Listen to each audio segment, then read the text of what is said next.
okusaba okw'okwebaza Katonda olw'essomero erya Light College Katikkamu Masuuliita okukola obulungi mu bigezo byabwe ebyakamaliriza omwaka oguwedde kukulembeddwa mu Pastor Emmanuel Kisakye Sali era akubirizza abayizi okuteeka amaanyi mu kusoma kwabwe bewala okwenyigira mbiyinza okubajja ku mulamwa olwo basobole okuwangula emisomo gyabwe.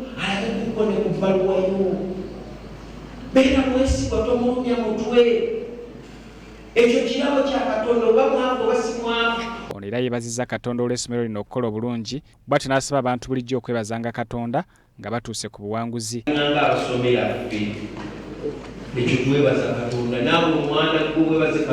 Atwala ebyenjigiriza mu disitulikiti y'e Wakiso, Frederick Kingi Kinobe akubirizza abazadde okuwagira abaana baabwe mu nsoma empya eyaleetebwa era n'akuutira n'abayizi okussangayo omwoyo mu kusoma batangaaze ebiseera byabwe eby'omu maaso. Bayita kalikulamu empya nga boolwedde bye bakola mu ssomero biri mu nteekateeka efaanana. Abatandisi b'essomero lino beebazizza Katonda olw'okubaweesa ekitiibwa okubayisa obulungi ebigezo byabwe.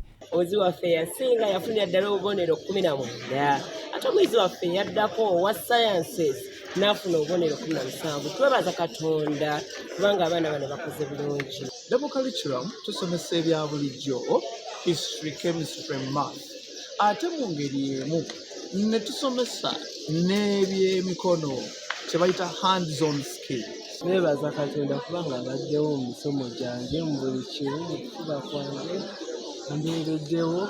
Neebaza administration ya Light College Katikkamu awamu n'abasomesa bange. Nefuna 19 aggregates.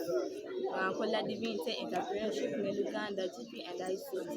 Mu mbeera y'emu akulira abavubuka mu Central Uganda Conference, Pastor Dansan Mulumba akubirizza abavubuka okuwala ebikola ebikyamu n'ebiragalalagala ebiyinza okubajja ku mulamwa.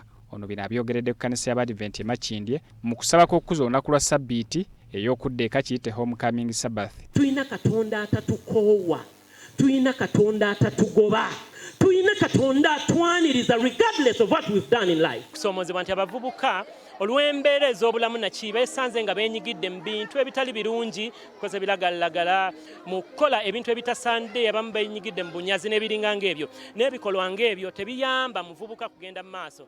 Njagala okubategeeza nti ebikolwa ng'ebyo tebibakulaakulanya era tebiri si bya bwa Katonda. Ono akuutidde abavubuka okussa ekitiibwa mu lunaku luno banoonye ku bannaabwe kubanga bayita mu kusoomoozebwa